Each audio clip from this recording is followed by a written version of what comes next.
actually, interestingly. So I'm interested to see how that works out as we do head into the picks and bans.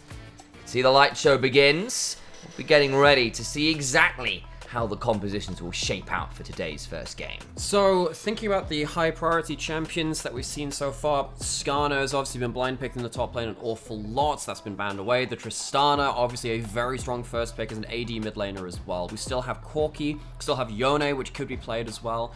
And then you go towards things like Ashe too, which has really unlocked a lot of different bot lanes, both as AD carry and as support. So what are we going to get as a first pick here from FPX? They have chosen that blue side first time out, and it does mean that it really does feel like that Corki is the easiest one to lock in.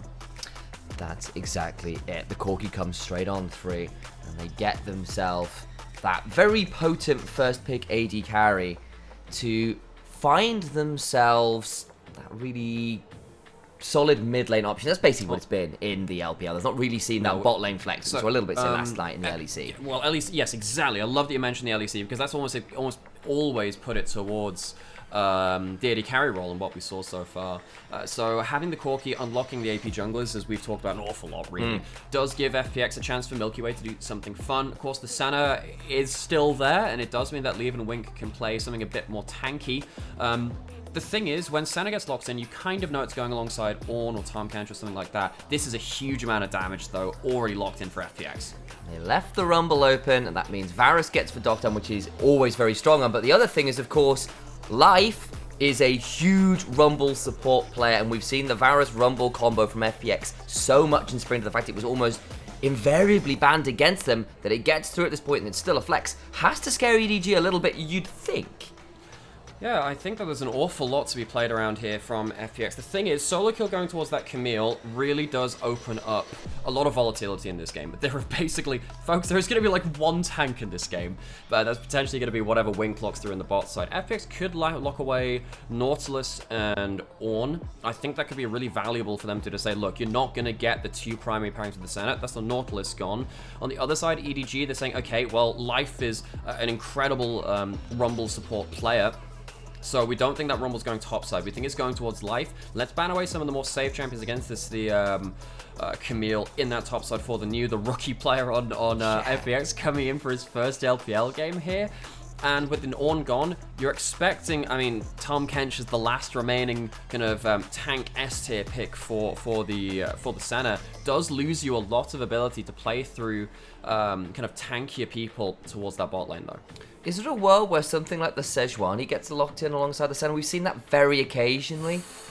I'm not going to say straight out no, because I think that Senna plus tank is just okay. Sure. I think that it's not realistically what you want to do versus Varus Rumble, though, because they are very good at killing tanks. And at least Tahm Kench is a bit more survivable in the center in terms of being able to pop that shield. So FPX, they need a bit of engage to make sure that everyone can kind of like get all of their targets on the right place. It wouldn't surprise me to see something like a Cassante or a Maokai get locked in. It helps them play towards that front line and have a bit of an ability to just hold the line while everyone else fires the guns.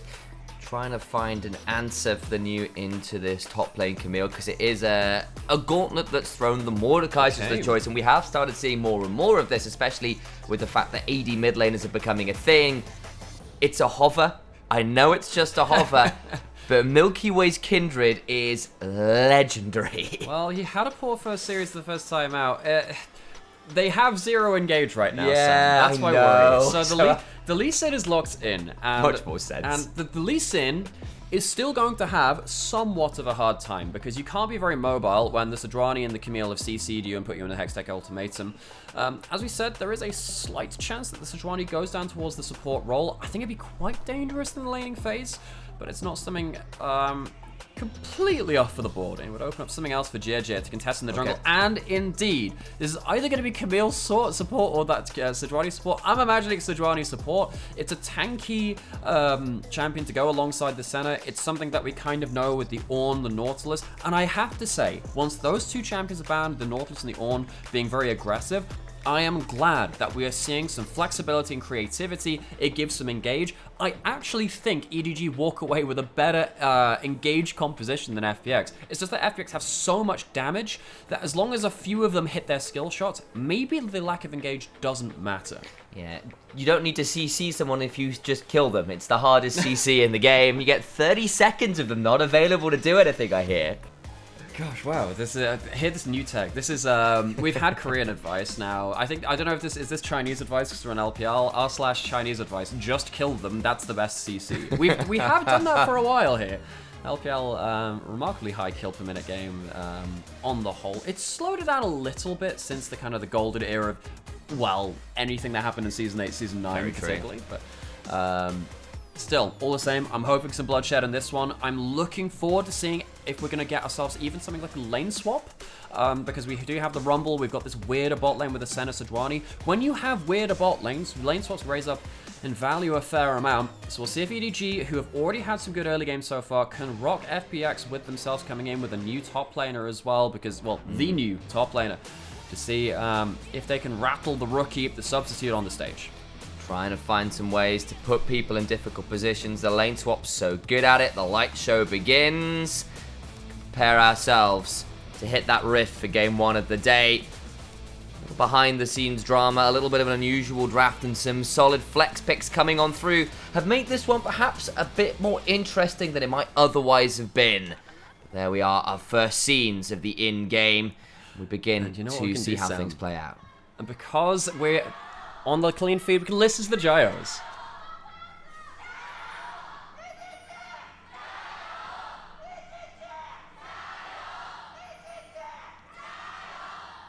That woman there screaming out, that's the passion. Had a voice, had some vocal passion. cords. Okay, folks, we're going to be, of course, setting into a little bit of a different setup today. We have ourselves a clean feed with the game sounds. You let us know exactly what you feel about the audio. Let us know what you feel about us as well, but only positive things. Yeah, positive reinforcement, we need guys. that positive reinforcement. We need your attention. Yeah, all of we these need things. everything. And apparently, EDG want to give that top side attention as well. They are potentially looking for that lane swap we called.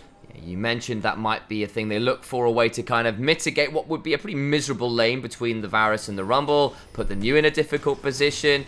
Milky Way and the new still going to want to start up these walls, but this would be a 3v2 theoretically. How much more do EDG want to find here? They get a fair amount of CC, and a Piercing Darkness puts the new down to about a third HP. The Wolves, though, largely secured by Milky Way. It is, and that's important because it means that he gets himself kind of like the dangerous territory, the hot zone camp takeaway.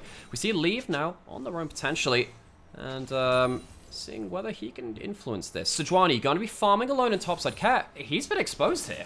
Needs to be a bit afraid of a hookshot angle. The new and Milky Way are in fact here. The Valkyrie level 1 keeps him safe, and now solo kill, maybe forced to flash because of course that's still a long cooldown at level. The fantastic crushing Maw to buy some space. A good level 2 coming on through for Cryin to give the CC required. Okay, so we did say EDG have had some good level 1s, even versus JDG. This one is not a clean win for them, though. They got themselves... so one of the big patch changes that came through is that Solar Kill's going to be joining for the XP here. There have been buffs to when you are sharing XP with teammates, you get more overall. So with 3 people here kind of clumping up for the minions, and of course on the bot side as well, it does mean that you're not going to have the top laners starved for as much XP as they were during the MSI meta. That will be potentially a very big set of changes really to how things like lane swaps are happening, because we are still getting lane swaps. It's just not as consistently as people were at one point afraid of. And I think at this point I'm in a position where I go, actually lane swaps being an option and a way of managing difficult early games is something I'm kind of happy to see as part of a playbook, just when it's not the only page. Completely agree. I have to say as well, I think teams have forgotten... by the way, folks, one thing we're bad at doing in the League community is going back and watching old games. Go back and watch some of the games from Season 4 and Season 5, because that was where the lane swap really came to prominence in professional meta. And at that point, we saw teams like Samsung White doing these 2 ward placements really deep into the enemy jungle to see whether the lane swaps are coming very early. I don't think we've seen that many teams being able to call a lane swap and be able to respond to it and kind of check the lanes. And that, remind people, is the era when you could just buy 30,000 wards. They had to change how Vision game worked because the Korean teams were way too good at it. If you want to learn, good ward placements. Go watch those Korean teams from Season 4-5. It was ridiculous how clean they were. JJ coming in towards mid lane. Cat does have flash, but he's on low HP. Double buff level 4 Xin Zhao is kind of Exodia at early game. I was a little bit worried there, but all the same. Because of the lane swaps, and we've talked about this a lot, it changes the way that we view early game, because it means that you don't have the standard level 3 3v3 bot side with both junglers getting involved, that we saw for the majority of last year and then spring as well. We're getting ourselves uneven lanes kind of again, I suppose. Oh, no, wait, the Rumble support, right, yeah, okay. Yeah, I was going to say something. So, what we typically have is a lane swap up until lanes have hit level 3, which means that really obnoxious champions like Kalista, Ashe, Varus, that's the Rumble support here, who have very strong level 1 and level 2.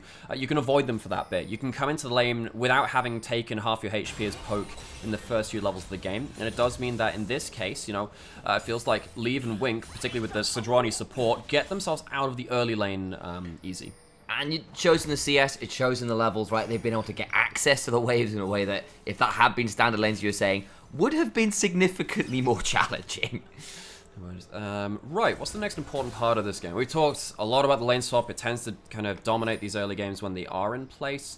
Grubs are spawning, and Dragon, of course, is already up. I think particularly when you have something like a Camille on one side, you really want to deny those kind of grubs if possible. Life walking into the enemy jungle. Milky Way, not got red buff, but at a point of power. Who they're catching? Decent amount of chunk back. The Flame Spitter does about half of Wink's remaining HP bar, and that will force a reset and likely give an opportunity for FPX to start up this early Dragon. We'll see exactly how much time they want to commit towards this. This will give up the grubs, because it's going to take them a fair amount of time. They need to be careful not to get caught here, and indeed just clear out the wards, and that'll be fine. JJ has a few seconds before the grubs are spawning. The New has not got his wave in a great spot. That's rough. He's got the wave frozen out against him by solo kill. He needs to be very, very careful here. Doesn't have level 6 to turn a 2v1 into a 1v1. This is one of those other consequences of the lane swap is sometimes top laners just end up with way less XP and resources. That's why when I was doing some of the Amir Mass stuff, a lot of my top lane analysts were not pleased by lane swaps becoming a thing. Wink might get dove here. The tower's very low HP. Milky Way's here, doesn't have level 6. What can Wink do? Well, top lane, bot lane's where all the action is, and yep, that's a dead Sejuani flame roasted pig for first blood. And the constellation was dimmed a little bit in the last time out, but Milky Way, actually that's a galaxy, not a constellation, but still adds another star to his retinue, has one kill on the board. The New going to recall very quickly here. No, he's going to cancel it out. Again, not level 6 on the water, guys. It means that actually he's quite weak on the weak side. How's that indestructible to get himself that shield and the ability to turn into a heal afterward, but not really wanting to survive a 1v3. Yeah, just being a little bit wary, and I think that's sensible. Doesn't get dove, gets to level 5, and does what they can to pick up the resource that are there. The Death's Grasp there looks very cool on the Project mode, guys. It's Project, isn't Yep, it? it's Project. It's the Death Realm alone is one of the coolest looking VFX in the game. You know that it's technically called the Realm of Death as well, rather than the Death Realm. That's one thing. That's the ultimate name. The thing is, the Death Realm was just there because of the Yu-Gi-Oh references, which is wonderful, by the way. Realm, yeah. I saw a video of a rock gig recently. I think it was a metal band actually, where someone was playing Yu-Gi-Oh in the middle of the pit, and the band were like, "Yo, whoa, no, let them do that. Yeah. Just circle around them." It was one of the best things that I've ever seen. And I feel like Mordekaiser would have approved, Sam. I feel that. Mordekaiser, obliterate. There is very clearly Obelisk the Tormentor references in that champion. Oh, 100%. I have an Obelisk card somewhere, you know. Yeah, I did know that. You've got a Blue Eye Shining somewhere. I do. I have a couple of those cards. A childhood friend of mine very, very graciously got me that for a birthday one time. Actually, while I was in school, I was like the coolest kid in the playground for like the solid 4 days that people remembered that I had that. Leave sees both those champions on the ward there. He'll have full information of that one, and Solar Kill will be roaming about his ways as well. Down in XP a little bit towards the New right now, so there is an opening for Mordekaiser to make a play just before Solo Kill. We do have a lot of members of EDG roaming up the river. Eyes on EDG. A couple wards here to theoretically shield people out, but here come the EDG gang squad. Dockdown wants to try and get on the other side of the minions. Can't quite make it happen in time, so he's forced to burn the cleanse after the Glacial Prison lands. The Chains of Corruption back afterwards. Takes Solo Kill to about half. But the play fails. They use the first Sejuani ult of the game, and of course, Wink on the Sejuani support gonna be getting more resources than a jungler in some cases because you're actually farming as the center counterpart to this. But missing the first one of the game all the same reduces your ability to impact the early game. Sejuani cooldown is just really long for the first rank of that one. FPX are up in gold advantage right now, just a little bit over 1,000 gold ahead, and it does kind of feel, though, they're very happy farming out. I think that Mordekaiser getting ahead in gold could potentially break open bits of this composition from EDG, because if you're jumping forward as JJ or Wink, I don't think you're going to be able to disrupt in the way that you want to when Mordekaiser removes you from the equation. I think you have a point, and you could see what they were looking for there. Life is one without flash, but they hit Dogdam, who's got the cleanse, right? So he just cleanses and walks away. He's not forced to burn anything else, and yes, you've gotten rid of the cleanse, and that's good value, but if you don't return on relatively short order, cleanse isn't the longest cooldown summoner, and if you're only kind of doing it on a casual basis, I guess, punishing it can be hard. Did you know about the cooldown changes to cleanse? What in what specificity? Well, it's quite obvious that the patch notes 210 seconds to 240 seconds, so it's gained 30 seconds on the cooldown. So still a shorter cooldown, but worth just checking that actually it's not the shortest anymore. Barrier is similar as well. I think that Ghost as well got affected by that. It did big time. Yeah, Ghost had some significant. A lot of the summoner changes had their cooldowns there. So that was a quick pop quiz for these of you in chat to say actually maybe need to change the instincts on that one a little bit. I might say I knew it got nerfed, but we'll see whether it's enough to punish. In the mid lane. Okay. So one of the things we have to pay attention to at some point is that the only engaged tool which FPX have is a flash kick and then Dogdam's ult. That's literally the only things that they have for engaged. It's going to be quite hard for them to force plays.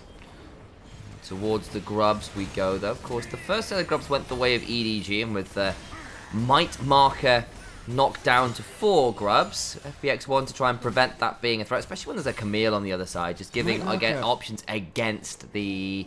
Do you think Might Marker, that to me sounds like an exam invigilation unit, like Might Marker, they come in to mark your exams. It's like, yo, we're running out of hands on deck here for like our school exams, for our you know, our GCSEs or something like that. Let's call the Void. They will judge the academic success of our children. Screaming into the Void, sounds about right. You should have chosen option C. No! Yeah, that was basically it. No, I was thinking more of this as like a high water tide, like this is the high might marker. Right. This is when you get the might spawning. Was more my thought process, but I see where you're coming from. I like that. I like the fact that, you know, we have both equally nonsensical ways to go about this. FPX, getting back towards the game. I know, eventually do we have to? You sure? In this case, yes, because I feel like the big thing I mention in every cast, because this is a hallmark of the way that teams are playing the meta right now, is that if you give up 2 dragons, the game changes quite a lot. I think that it's even more important in some ways than getting the 3 dragons, because between the 2nd dragon and the 3rd dragon spawn, it feels like you're hitting towards like your 1 item and then 1.5 item spikes at that point, and it means that split pushes and people who want to stay in side lanes can actually do some damage around the 3rd dragon swarm, which they can't do around this around the 2nd one. FPX can now give up the next dragon if they want. They're not even forced to do that. And they're not at threat of giving a soul point over, they're not at a threat of something like that. And they can get some gold and some tower damage done and get Care or the new over to a better individual state. The fact that they have 2 dragons really helps them as it goes later into the game. Could prove to be a significant difference, especially when you said finding the engages for FPX might not be the easiest, so forcing people to have to come into them could be valuable, though a pick like that might prove me a slight bit wrong, but a phenomenal play from Milky Way. Slickest combo I've seen on Elise in a little while, makes that the 1-for-1. But the thing is, Milky Way gets the easy job because Dogdam hits the ults and Leave has the heal and he doesn't have that cleanse. There isn't that much CC on FPX, but if you get hit by that one bit of CC from the Varus, things go wrong very quickly. What does this mean though? It means that, well, actually there isn't that much happening after this. It's just a couple of kills, there's a couple of wards being placed over. I was wondering if there'd be some big implication of this. At the end of the day, it's just kind of gold. The dragon was already down, Herald's not spawned just yet. Maybe it's gives some setup from these wards afterwards. You can see that Life is trying to use the sweeper and just kind of gets punished looking for that vision control, which would have been helpful in the next minute or so. Senna walking up for the combo just gets absolutely blasted on the other side. Milky Way, as you said, clean combo after the target was pinned in place. I do have to say, though, I saw the failed ward behind, so he couldn't just W behind, so he had to burn the flash. But the moment it went down, it was very swift recovery there. All the same, just saying, I saw that, mate. Couldn't quite get it behind the champion model. Wow, such a clean combo. Well, half a clean combo. Just looking at the slow motion, I went, that ward didn't go where you wanted it to, did it, mate? Okay, right. Herald spawning in 20 seconds. That's going to be an important moment. Remember that the last fight was kind of over vision control on that top side of the map. EDG have a couple of good wards towards the top side. They don't exactly have the best teleport angles right now with solo kills teleport being down. Cryan doesn't really ever want to be on the flank subway. Yeah, you know, just let me know when you ever see a successful flanking Quay. That'll be a day when that one happens.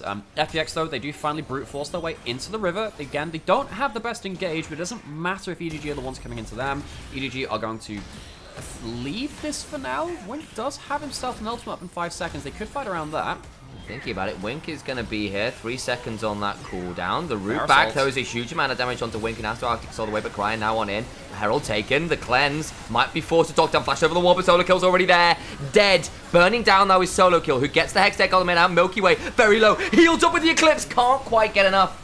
Sustained to keep up going though, and the CC chain from EDG proves too much to manage. And I really think that Dogdam being caught out with so much damage is what changes that fight. Flashes into the Camille at the end of it. So the takings of this one are what? We have the Herald being taken by Dogdam, actually. He ends up picking that one up himself. But EDG get themselves kind of a break in FPX's pressure. They get to put down some wards. They get to get some kills on the board too, of course, very importantly. Solo kill, very importantly, up now 700 gold, and we know exactly how dangerous a Camille can be. And that 2-item mark being accelerated towards that. Gonna go back into the replay though. What exactly happens here? Dogdam lands the ult, gets a great chunk onto Wink. He's trying to chunk down the engaged tool, but then he's the one gets pinged by everything that comes through here. Where did that knockback come from? It was the crushing maw from the way drags him into the glacial prison. Ah my gosh, that is a clean combo then. I was thinking, is that the last Herald charge? No, it's just gonna be way on the other side of that. And he changes things for the better there. Really feels like EDG managed to just take out one of the prime threats, and the damage from FX just wasn't online from the other members yet. And you can see Milky Way trying to play that one out with taking the Q to try and get the Eclipse Shield to get something out there, but it's just not enough there, and that proved too tricky to manage, and EDG now found themselves with the gold lead, of course still down the objective game fairly significantly, and FPX still in a position to play out this game pretty well, but EDG, we're beginning to see the dangers of their pick combos.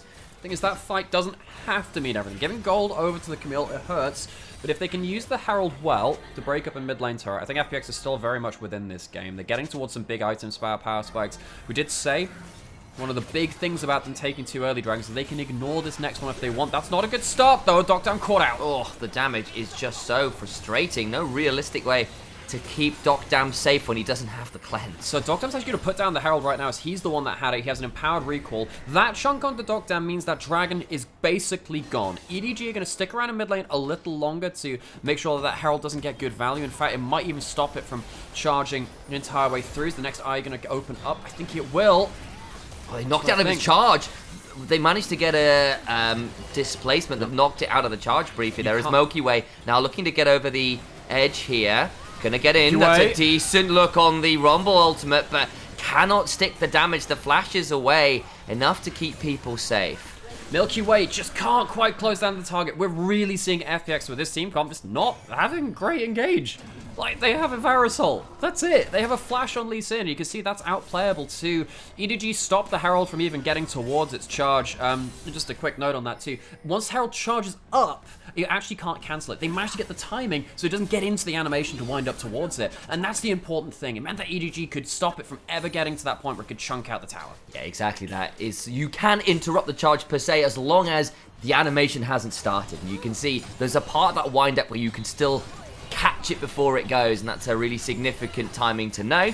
It's well played there to prevent the Herald from making that happen, and FPX's attempt to punish just doesn't really land. So I think really the big thing here is, remember the thing that we mention every cast, you take 2 early dragons, you have options. FPX kind of had their options taken away from them because Dogdam got chunked out so heavily in that last one, and it means that EDG are going to get towards that point where they're not giving up as much gold as maybe they should have done for the last play. Milky Way going to spot out Wink here on the wall. Can you kick him back? No, not quite. In fact, he doesn't have the kick just available. You can see it's just on cooldown there. Left-hand side of your screen. Going to be moving in a big unit to try and take out maybe another wave onto that top side turret, but sadly the last one's been cleared, and EDG safe across the board right now.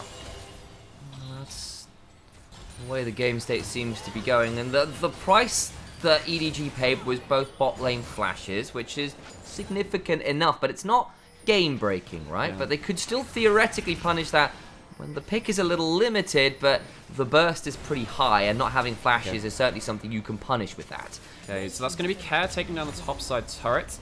That's important. Again, Corki, very well scaled. It's not going to be the lethality Corki, it's going to be the Infinity Edge, very likely coming up next. Have the Cull as well, which is helping in terms of that individual gold. New has second tier ultimate, doesn't really want to get 1v2'd here. He's alone on this side of the map, might have to ult early.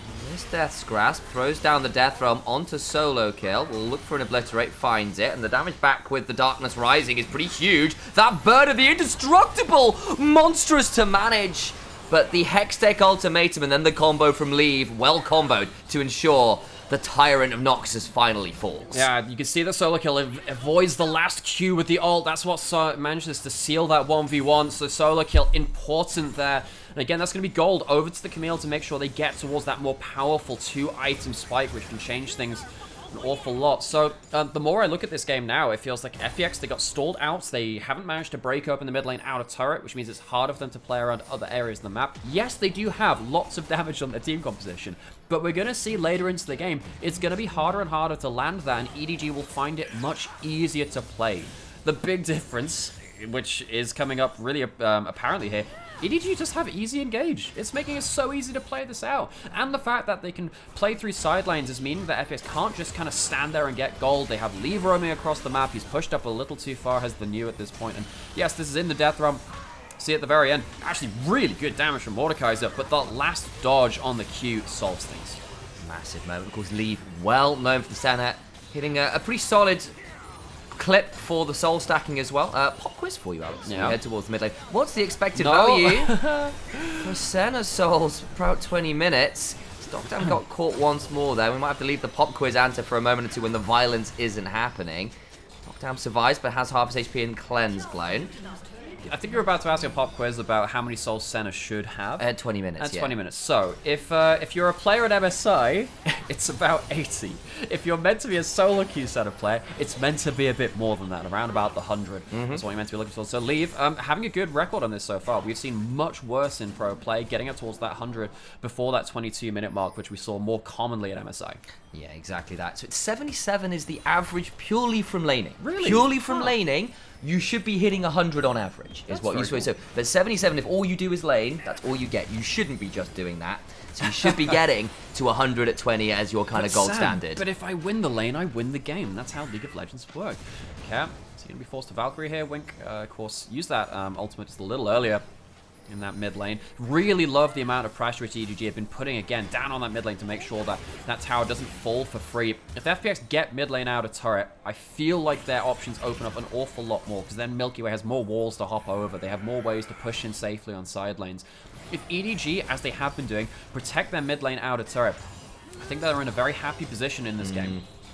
And the flashes are all back up pretty much. Leaves will be off cooldown very shortly indeed. 5 seconds till the Infernal Drake. This will be second dragon for EDG.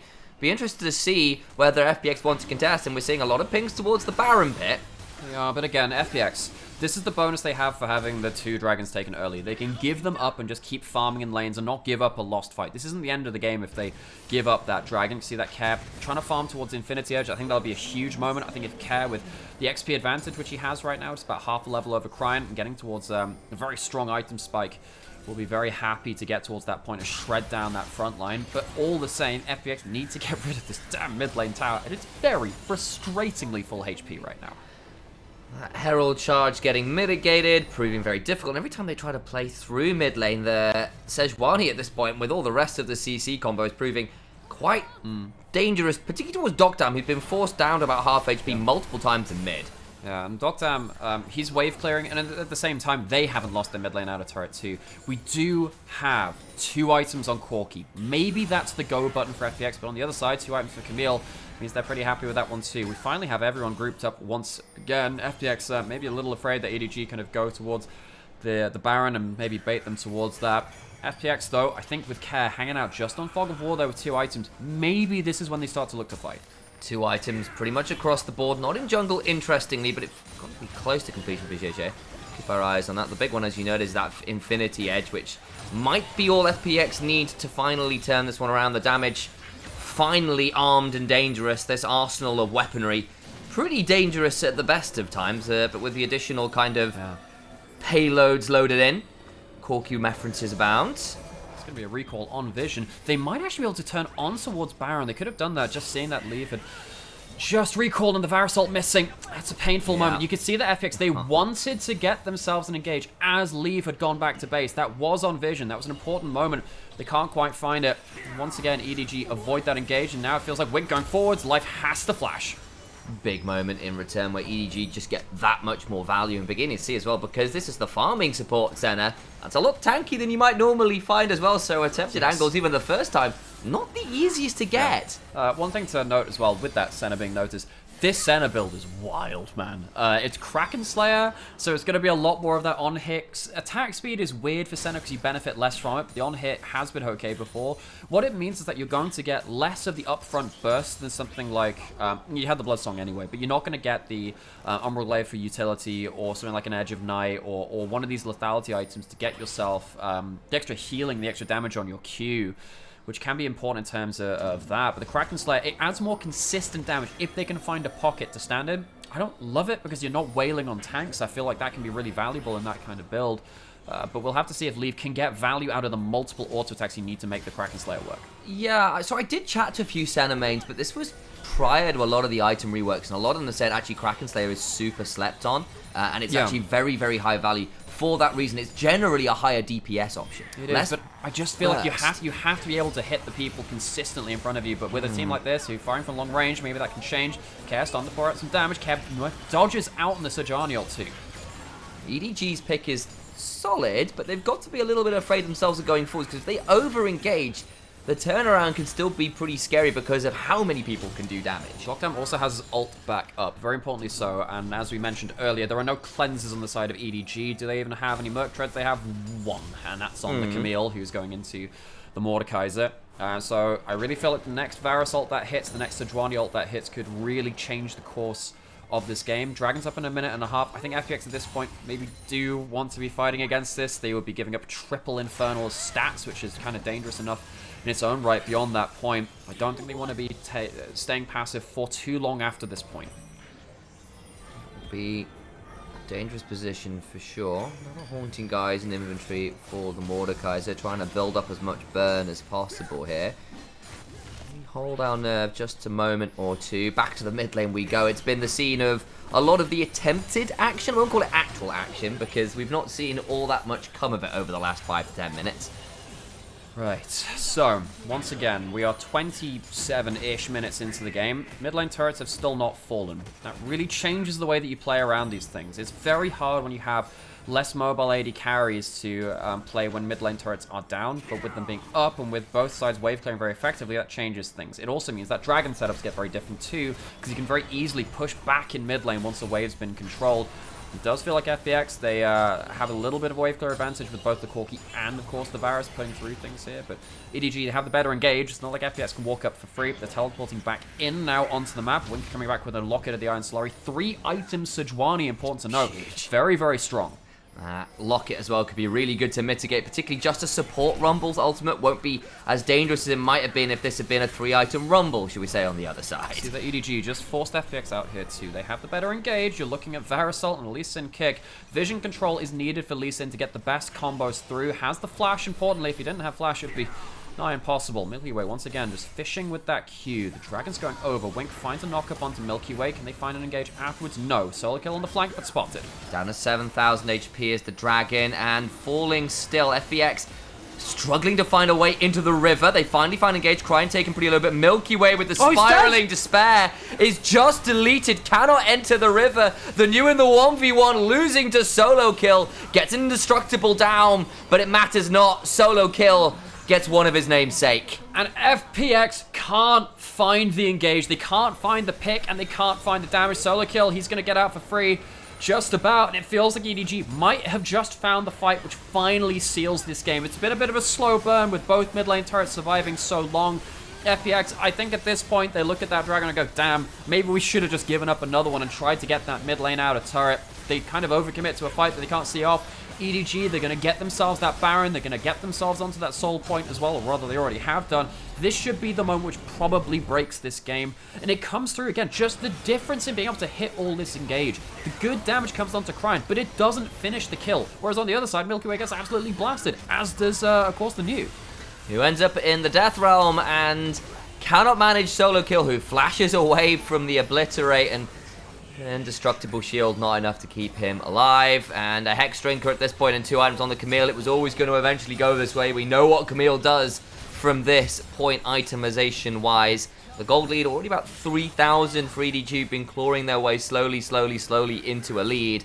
Now with Baron, now with those kills, it's going to start ballooning very fast indeed. And with the Baron buff, you're losing their mid lane outer turret, which we said has been a thorn in both teams' side for this game. It's changed the way that the game's been played. It's slowed things down. Solo kill, obviously, on a million different items, as you called out just now as well. Very happy to walk in with this. None of the Baron buffs were lost. It is a full house of Barons. Care is going to be getting some damage on top side, which will importantly power him through to 3 items. I think at this point, you're kind of just looking at Care to say, well, you're going to be a 3-item Corki. What can you do to save us from the inevitable demise? Should finish up the Lord Dominic's Regard on this back, and there it is. Picks up another control ward, and they know what the aim of the game is here. Just stall as long as you can. Wait out this Baron buff. Find a way to break one of these squishy members. If you can get Crying, if you can get Leave, you might have a way to play out the extended fight with all your damage. Leave, you can see that damage coming through there. We talked about the Kraken Slayer being a build you need to actually get auto attacks down on. You can't just WQ and ult. Get some really good damage there. Leave was potentially getting picked off there. And of course has gone towards the Lord Dominic's Regards after the support item and of course the Kraken Slayer. This is a build that, as I said when I was talking to Senna players before the item rework, it is worth pointing out, they really rated as kind of the highest uptime DPS you can get on Senna. And now you've had 130 souls, your range to do the up. Yeah, you're at this point you've got enough souls to make it a stick. So what you're saying is that if it's not doing damage, it's a skill issue. Incredible. Milky Way. Let's see if he's got himself any ability to cause some issues on the other side, but Wink goes first. Ooh, the damage onto Doc Dam takes it down about 20% HP. Milky Way looking to get in the back line. The Equalizer comes down, but it's not that high value. Wink steps forward. The damage back pretty good, in fairness, but no one is dead on the side of EDG quite yet. JJ has no flash. This could be a bit of an issue for him. JJ gets pulled back, does not get taken out because he's in the Death Realm, so needs to start running away. Flash for the Obliterate, gets the kill. Solo kill will land the hook shot into the Hextech Ultimatum to delete the Mordekaiser, who is definitely living up to the death part of his name. Another turret falls all the while, though, so inhibitor number 2 exposed. And the kill back, yes, but EDG just teleport back in, double teleport back in. They're ready to keep going. You're using the teleports. This is a pit stop. They're going to put themselves on a fresh set of tires, a fresh set of health and mana, and with the New dead and life only just respawning, that should be game. That's exactly it. A tactical sweep, and Varus has no more legs. Solo kill! Alongside Leave just do filthy amounts of damage, and EDG, one final fight around the mid lane, breaks everything FPX had going for them. It was fragile enough after the early game didn't work out. And the upset number 1 comes on through. EDG, we said that there was an opening here with the New Rook coming in to temporarily take Shallow, spot after some drama off stage, has led to a point now where we're thinking, okay, what can actually happen in this game? EDG, they had a strong enough early game. They had themselves an easier to play composition, and it felt like, on the whole, FPX really struggled to land that engage. Folks, once again, that's Initialise. I'm Nymaera. We're brothers.